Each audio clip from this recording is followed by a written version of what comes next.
Hello humans, Recap House here. Today I am going to explain a horror supernatural film called Uninhabited. Warning. Spoilers ahead. Marine biology student Beth and Harry are a young couple seeking a distinctive holiday trip, and they spend 10 days on a deserted and idyllic coral island on the Great Barrier Reef in Australia, recording many of their adventures with a camcorder. The first 2 days manifest that they are not alone and the island has a disturbing history. Haunted by a presence, they find an abandoned grave next to an old shack, the latter of which has an old drawing and 7 tally marks inside on the wall. When Beth and Harry sift through their camera, they discover they were filmed sleeping. Alarmed, Beth wants to leave, but Harry intends to stay, believing kids are playing pranks.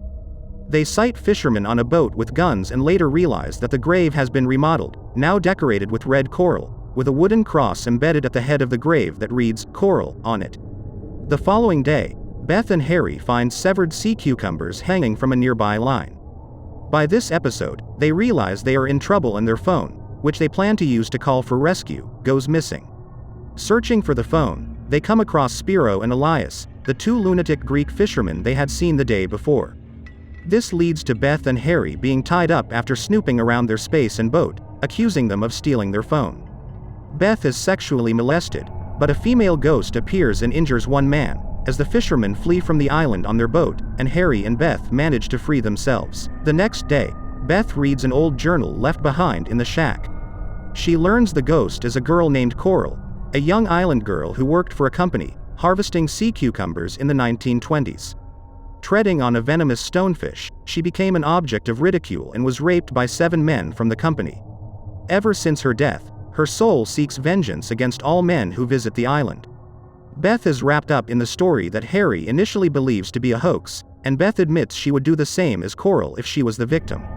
Realizing they're in grave danger, the next day they plan to create a bonfire in the hopes a rescue team finds them. However, a ringing phone brings Harry alone to the shack and he encounters Coral, who kills him with a knife and hangs his naked body in a tree above her grave. As night falls, Beth finds his hanging corpse dripping blood onto the grave and faints.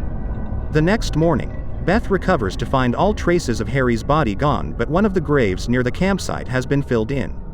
While lighting the bonfire, she sees Coral standing on the reef.